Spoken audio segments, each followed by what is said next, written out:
equality.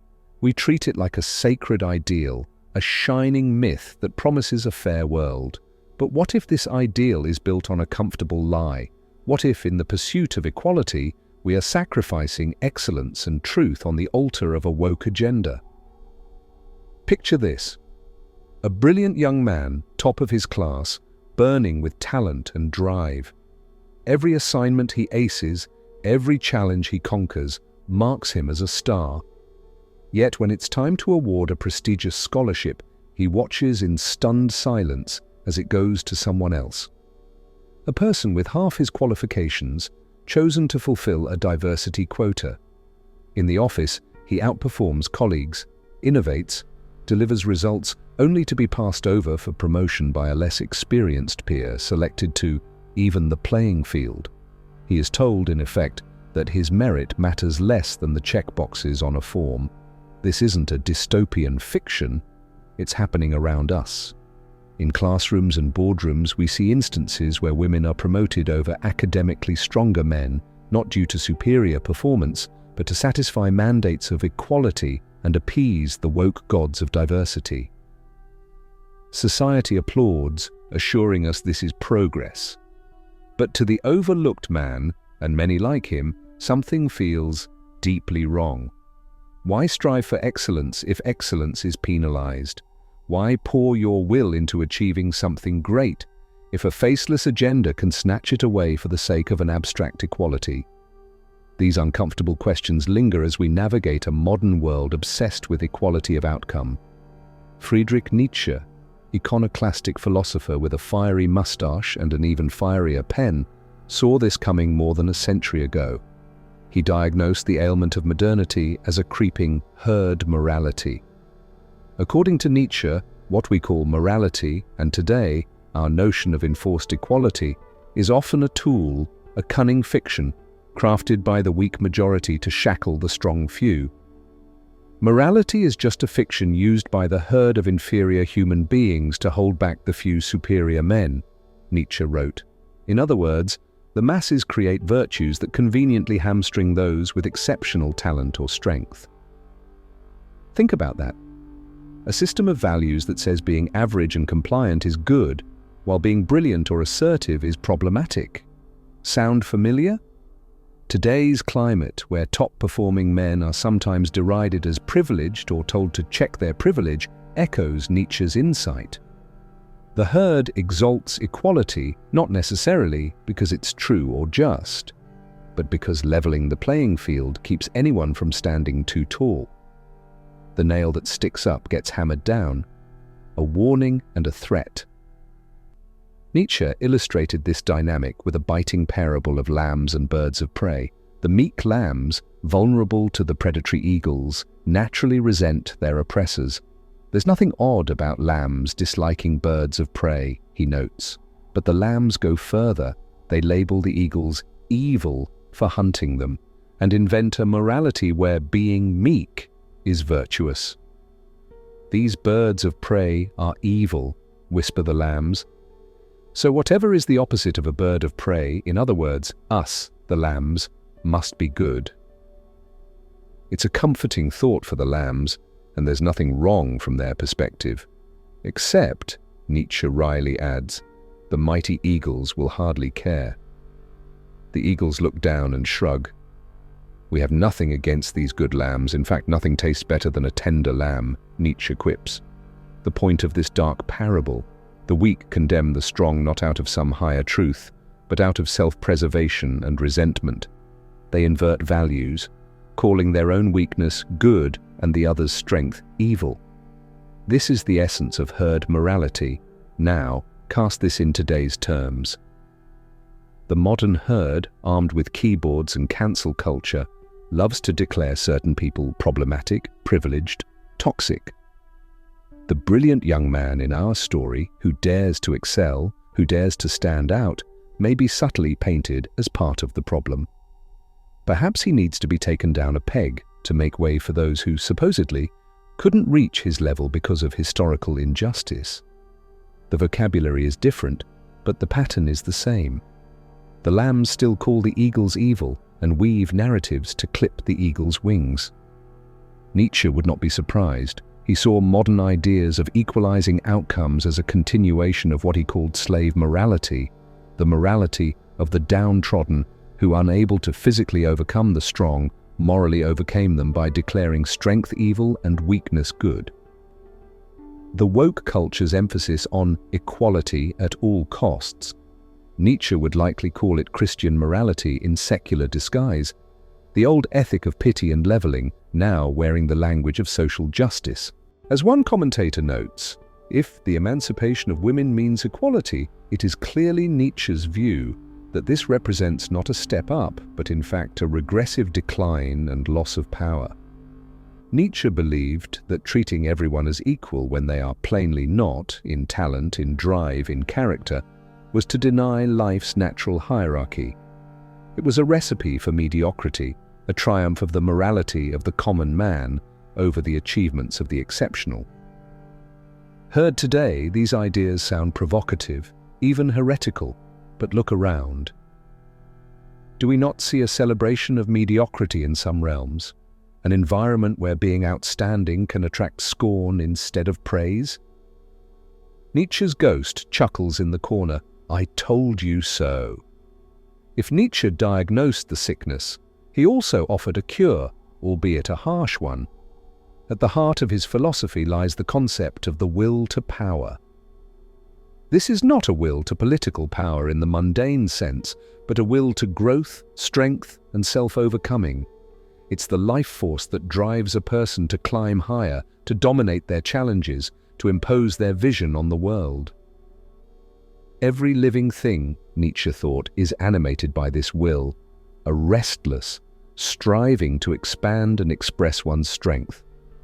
In the brilliant young man from our story, that burning ambition to excel, to become something great, is precisely his will to power in action. But what happens when that will to power slams into the brick wall of equality mandates? When a society says, no matter how hard you strive, we will flatten the result. We will ensure a balanced outcome, even if it means holding you back. Such a society is essentially at war with the will to power itself. It calls natural excellence unfair advantage and punishes the very drive that propels humanity forward. In Nietzschean terms, it is a culture doing the unforgivable, making the strong weak to comfort the weak. Nietzsche did not shy away from pointing fingers. In a scathing passage, he claimed, "Woman makes the strong weak. She rules when she succeeds in overcoming. The strong woman has always conspired with the types of decadence, the priests, against the powerful, the strong, the men." This explosive quote needs unpacking. Nietzsche saw women, in the context of his time, as often allying with decadent, resentful forces, like the overly moralistic priests, to bring down strong men. In plainer terms, he believed some women and the representatives of morality would team up to undermine male excellence. Harsh? Absolutely. An overgeneralization? Certainly. Even in Nietzsche's day, there were exceptional women and brutish men. But as a symbolic point, Nietzsche is highlighting a dynamic. Those who feel weak, or who thrive by catering to weakness, often band together against those who exhibit strength or superiority. Now reflect on modern scenarios. A corporate HR department rolling out policies that seem to disfavor the high-achieving, hyper-competent, often male employees in favor of hitting diversity metrics, or social narratives that frame confident, ambitious men as potential threats unless checked. Could this be seen as a new form of that conspiracy Nietzsche mentioned? Not an actual secret plot, but a confluence of interests between the ideology of leveling, the new priests of woke morality, and groups portrayed as historically weak, in Nietzsche's view symbolized by woman, though today encompassing broader categories. The result is the same, bringing down the powerful in the name of uplifting others. Herein lies the collision: will to power versus woke agenda. The will to power says, strive, overcome, excel. The woke agenda, at its worst excesses, replies, excel, but not too much. If your excellence outpaces others, we'll cut you down for the sake of equality. It is a soul-crushing message. It breeds frustration and apathy. Why fight to be an eagle if you're punished for flying higher than the chickens? Let's be clear, equality of opportunity, giving everyone a fair shot, is a noble goal. But equality of outcome, ensuring everyone ends up the same, is a very different beast. The former encourages the will to power in all individuals. Go as far as you can. The latter throttles it. Don't go too far, it will make others look or feel bad. Our modern obsession with equal outcomes often conflates these two to disastrous effect. It creates a scenario Nietzsche would compare to the last man, a complacent, neutered being in Thus Spoke Zarathustra, who seeks comfort and equality above all, shunning great ambitions. The last man blinks and says, "We have invented happiness, but it's the banal happiness of nothing matters, nothing changes, a cow's contentment in the cud." Is that what we aspire to? A society of last men and women safe in their mediocrity. The will to power urges us to risk, to create, to dominate our obstacles. It's the drive that led humanity to new heights in art, science, innovation. But the woke leveling urges us to slow down, to equalize, to ensure no one gets their feelings hurt by someone else's success. It is, in effect, a call to tame the eagles and declaw the lions. The tension is becoming unbearable. Our young man in conflict with society's mandates isn't only foreshadowed by Nietzsche. He stands amid a long debate about individual excellence versus collective comfort. Other radical thinkers have taken up Nietzsche's sword to slash at the cult of equality. Let's introduce two provocateurs, Arthur Schopenhauer and Julius Evola. Schopenhauer, writing in the 19th century before Nietzsche, was a notorious pessimist and a brutally candid critic of human nature. He didn't believe in rosy ideals of human perfectibility or equality. On the contrary, he saw life as driven by an irrational will, a blind striving much like an animal instinct, and people as fundamentally governed by selfish desires. The idea that society would suddenly become harmoniously equal would have made Schopenhauer smirk. He had a dim view of the masses and of any notion that everyone thinking alike was a positive. What the herd hates most is the one who thinks differently. It is not so much the opinion itself, but the audacity of wanting to think for themselves, he observed. In today's climate, someone who questions the dogma of equality mandates, who says, "Hey, maybe this emperor has no clothes," often faces a mob. Schopenhauer saw this coming. The herd despises the dissenter's audacity to think independently because it exposes the herd's unthinking conformity. Schopenhauer was also, let's not mince words, blatantly misogynistic by today's standards. He believed women were intellectually inferior to men and even wrote an essay on women that will make any modern reader cringe. For instance, he claimed, "Women are by nature merely big children, and women are by nature enemies to each other." He argued that women lack a sense of justice and are more driven by emotion than reason. Harsh and wrong in many ways. We know women can be as rational and just as men. But why bring this up? Because Schopenhauer's extreme views underscore just how far the pendulum has swung. In his day, the assumption was that men would naturally dominate high intellectual and professional arenas, and he thought this was as it should be. Today, the mandate in some circles is to assume equal or greater representation of women regardless of circumstances, even if it sometimes means bypassing men who excel. From one extreme to the other, society's stance on gender and merit has inverted. Neither Schopenhauer's blanket dismissal of women nor the woke movement's occasional dismissal of men's achievements, simply for being by men, is a fair stance.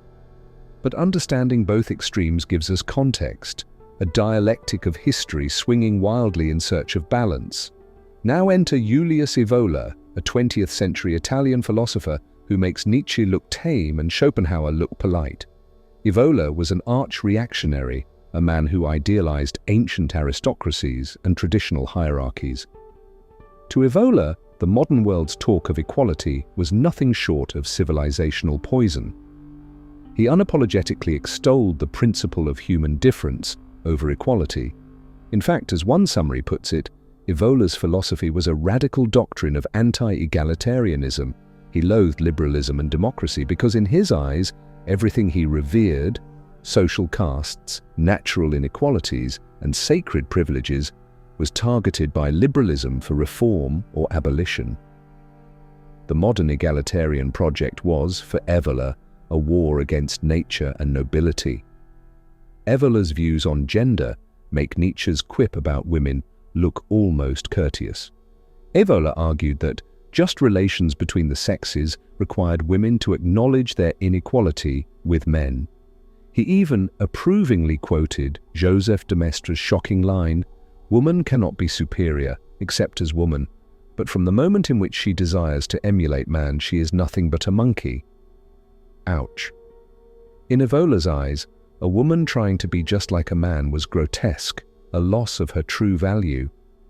He believed the highest feminine role was in subjugation to the masculine principle. For the pure, feminine woman, man is seen as her lord, Evola wrote, and a woman finds her true identity in total subordination to a man. Women's liberation, in his view, was the renunciation by woman of her right to be a woman. These statements are deeply uncomfortable, even infuriating to our modern ears. They were inflammatory even in Evola's time. But why do I bring them up? Because they represent the counterpoint to modern equality zealotry. Evola basically said equality is a myth, and a destructive one at that. Push it too far and you destroy the social fabric, the dance of masculine and feminine, the structure that builds civilization.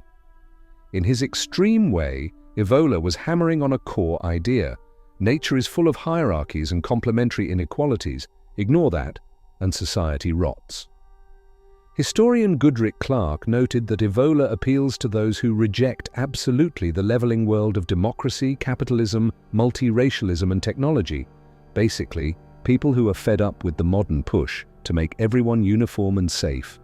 For such people, reading Evola's unabashed defense of natural rank and distinction is like a drink of cold water in a desert. It's bracing, it might even taste a bit bitter, but it's real. It acknowledges what many quietly feel. Not everyone is equal, and that's okay. In fact, that's good, that's reality, that's what drives excellence. To be clear, you don't have to agree with Schopenhauer or Evola, and indeed there's plenty to disagree with, to see the kernel of truth they illuminate. The modern obsession with equality of outcome is historically novel, and not necessarily in harmony with human nature. For millennia, societies, rightly or wrongly, assumed inequality as a given. Some people will outperform others and hierarchies will form. Only recently have we tried to engineer equality at all levels. We should ask, at what cost? What if by doing so, we are ignoring truths about motivation, ability, and the human spirit? This isn't just philosophy. Modern psychology and biology suggest that chasing equal outcomes is like swimming upstream against a strong natural current. Evidence for inherent differences and uneven distributions of talent abound, however unpopular it is to point them out. Consider the well-documented finding that males exhibit greater variability on many traits. What does that mean? In plain English, men's abilities, on average, are spread out more at the extremes. There are more male prodigies and geniuses, and also more male dunces and failures. Studies confirm this greater male variability in cognitive abilities and achievement. One large meta-analysis found males had about 14% more variance than females in science, reading, and math scores. In math and science, boys were overrepresented at the very top of the distribution, and to be fair, also at the very bottom. Meanwhile, females cluster more around the average.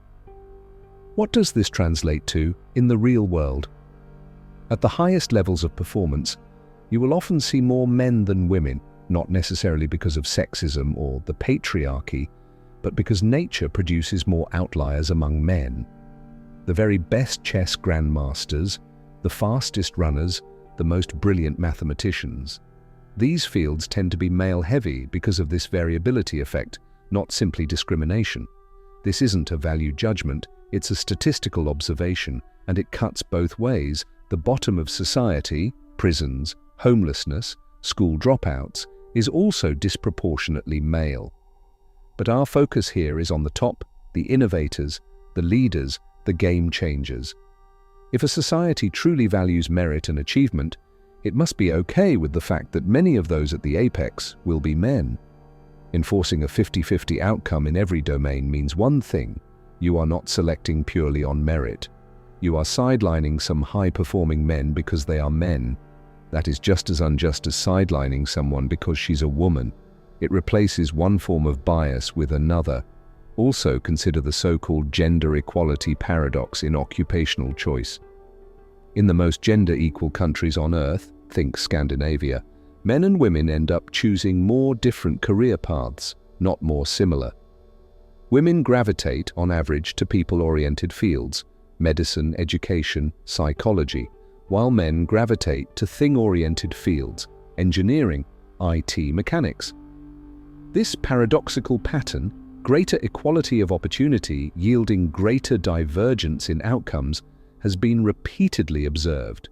It suggests that when you remove social pressures and let people choose freely, innate preferences and aptitudes shine through, and those aren't distributed evenly across sexes. So here's a bitter pill: even with zero discrimination, true equality of outcome is not achievable, because individuals and groups will differ in what they want and what they can do. Any enforced equal outcome thus requires a continual, forceful correction of natural differences. It is a never-ending intervention against reality. Renowned psychologist Jordan Peterson has been one of the modern voices warning about this. He calls the doctrine of equality of outcome a deeply dangerous doctrine. Why dangerous? Because to achieve equal outcomes, someone must have the power to favor one group and handicap another, an open door to tyranny and corruption. Peterson points out that while overt racism-sexism is rejected, and rightly so, we should be equally wary of the far-left excess, enforced equity. In his words, after World War II, we learned to recognize the far-right's evil, racism, sexism, but we need to be clear about when the hyper-progressive left falls off the edge. The DIE, diversity, inclusivity, equity, movement's doctrine of equity of outcome is a deeply dangerous doctrine because it demands we ignore merit, ignore individual differences, and treat people as interchangeable units in demographic buckets. Look at any organization that strictly enforces equal outcomes by group. It inevitably leads to perverse incentives and resentment. Talented people from the favored group worry others think they advanced only due to quotas. Talented people from the disfavored group grow bitter that their path is artificially narrowed. The less talented in the favored group might become cocky or complacent, sensing they're relatively safe. The less talented in the unfavored group may just despair or give up. Why bother? The system is rigged against me. Morale suffers. The will to excel gets dampened. Is this progress? No, it's a new kind of stagnation. In trying to uplift everyone, we risk uplifting no one. We merely shuffle the players and tell them the game is now fair. But it's a forced fair and insipid equality where no one is allowed to win, and thus no one truly loses. A Lake Wobegon where all the children are above average. It's a fantasy. And here's the cruel irony. Even the intended beneficiaries of forced equality can end up unhappy. Many women, for example, do want to be recognized for their own merit, not as diversity hires or tokens. A woman who busts her tail in medical school or at a law firm doesn't want people side-eyeing her, thinking she only got there due to affirmative action. By overcorrecting disparities, we can inadvertently taint the achievements of those we're trying to help. It's patronizing at best, crippling at worst. True empowerment comes from earning your spot, not having it handed to you with an asterisk. After examining the evidence and the philosophy, we come to a precipice, a view over a stark truth that might leave you a bit on edge. Here it is, the uncomfortable truth at the heart of this video. Equality of outcome is a myth. Humans are not equal in ability, effort, or ambition, and no law or mandate can paper over those differences without dulling the blade of human progress. In our rush to enforce equality, we may be participating in a colossal self-deception, and worse, a self-sabotage. We are telling eagles not to fly, stallions not to run, brilliant minds not to outshine. We're pretending that by denying excellence, we uplift the rest, but mediocrity for all is not uplift. It's a spiritual flattening of mankind. Life has never been equal. It isn't in the wild, it wasn't in ancient human tribes, and it isn't today. Some people are smarter, stronger, more driven, more creative than others. That is a reality, perhaps an uncomfortable one, but reality nonetheless. Our choice is whether to embrace that reality and let the gifts of the few raise the many, or deny it and force the few to limit themselves. The first path gave us Mozart, Einstein, Tesla, Curie individuals whose genius, often against the grain of their time, propelled humanity forward. The second path would have told each of them, calm down, don't go too far, think of the others, don't be too excellent. And we might still be sitting in caves, collectively equal and collectively stagnant. It's uncomfortable to acknowledge natural inequalities because it feels unfair. But here's a harder pill. Nature isn't fair, evolution isn't fair, reality isn't fair, and no amount of social fervor can banish this fact. The myth of equality tries to make life fair by fiat, but ends up creating new unfairnesses, rewarding attributes that have nothing to do with actual merit or achievement, and punishing those who do excel. It breeds resentment all around. The high performers resent being undervalued. The so-called beneficiaries of quotas resent the insinuation that they need special treatment. The public grows cynical, wondering what is real and what is engineered. In the end, everyone loses trust, and without trust and truth, society frays. When a promotion or award goes to someone because of a mandate rather than merit, everyone quietly knows it. It's an open secret that people aren't allowed to talk about, lest they be labeled ist or phobic. Thus we live a lie, murmuring one thing in public and another in private. This is exactly the kind of hypocrisy and decadence that Nietzsche railed against. He would laugh at our polite society, so proud of its moral talk, while underneath the natural order still churns. We haven't abolished competition or hierarchy. We've just driven it underground, made it taboo to speak of. But it's there. Oh yes, it's there in the frustration of our young man, in the quiet grumblings in offices, in the anxiety of institutions that lower standards to meet quotas. So what do we do with this truth? Do we swing back to Schopenhauer's or Evola's dark extremes? No. We don't need to embrace misogyny or caste systems to reject the excesses of enforced equality. Balance can be found. True justice is giving each individual the freedom to become their best self, unimpeded by prejudice, but also unimpeded by false equality. It means equality of opportunity. Every runner starts at the same starting line, but acceptance of inequality of outcome. The fastest runners will finish first, and that's okay. In fact, that's good. That inspires others to train harder, run faster. The rising tide of excellence lifts all ships. The woke agenda, with its well-intentioned, at times, empathy for the historically disadvantaged, lost the plot when it began to deny the value of natural merit. In trying to correct for the past, it created an injustice in the present. It became what it professed to hate, a system that judges you not on your character or capability, but on your birth group. This time, instead of old aristocracies, it's the aristocracy of victimhood. If you belong to a marginalized category, you are presumptively elevated. If you belong to a privileged category, you are presumptively handicapped. This is not a path to a bright, productive future. It's a regression to judging by lineage, just with new labels. Equality as a guiding light is not inherently bad. We should be equal before the law, equal in dignity, given equal chance to prove ourselves. But equality as an outcome enforced in every niche of life is unnatural. Attempts to force it have historically led to disastrous results, from the Harrison Bergeron-esque nightmare of handicapping the talented to real-world communist regimes where in the name of equality, millions were impoverished or killed, and a new elite took power anyway. The herd cannot truly eliminate the eagles. The eagles either break free, or society collapses until the basic truth of inequality reasserts itself from the rubble. Maybe the uncomfortable truth is this: in a truly free and healthy society, outcomes will be unequal, sometimes dramatically so, and that is not injustice. True injustice is when we interfere to decide outcomes by anything other than the content of one's talent, effort, and character. As painful as it is for the lamb, the eagle will carry it off. Trying to legislate that away only creates weaker eagles and disgruntled lambs. So men seeking deep thought and clarity, and anyone else listening, here is the challenge. Dare to see the reality that our culture is avoiding. Dare to recognize that pushing for total equality is pushing against the very engine of life.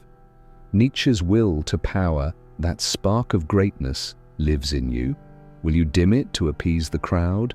Will you play dumb so that those who choose not to study or strive can feel better? Or will you, with humility but firm resolve, embrace your drive to excel and let the results be what they are? It's time we stopped fearing human inequality and started celebrating human excellence again. Yes, that means some will shine more than others. That's the point. They become our North Star, pulling humanity forward. The others aren't left behind. They are lifted in the wake of inspiration, or they find other niches where they excel. The tall poppies teach the shorter ones how to grow. Envy is replaced with admiration and a healthy desire to improve oneself. Our brilliant young man should not have to dim his light, and a brilliant young woman, for that matter, shouldn't either. Nobody should. True empowerment is when each individual is free to pursue their will to power, their drive to achievement, without artificial barriers or special treatment. Let the best ideas win. Let the hardest workers succeed. Let talent rise to where it belongs. In that world, we won't have perfect equality, but we will have something far better: justice and vitality. I know this has been a provocative journey. Some of you might feel uneasy, maybe even angry. Good. That means we've touched a nerve, likely something true that's been buried under layers of social niceties. This topic isn't easy, and it's meant to stir debate. So, I leave you with questions to chew on. Are we brave enough to let nature and merit prevail, even if it upsets our modern egalitarian sensibilities? Have we traded truth for comfort? And in doing so, are we creating a future of empowered individuals or a pasture of sheep? Drop your thoughts in the comments. Don't hold back. This is a conversation we need to have. It's uncomfortable, yes, but as Nietzsche himself would remind us, sometimes you have to face the abyss to find your true strength. Until next time, stay sharp, think deep, and never be afraid to seek the truth, no matter how unpopular it is. The myth of equality is pervasive, but myth-busting starts with each of us daring to say, "I see the lie, and I refuse to live by it." The herd may hate it, but the future may depend on it. Truth over comfort, excellence over illusion, always. If this video resonated with you, hit that like button and share it with others who need to hear this. Subscribe to Echoes of Wisdom for more thought-provoking insights like this. Thanks for watching.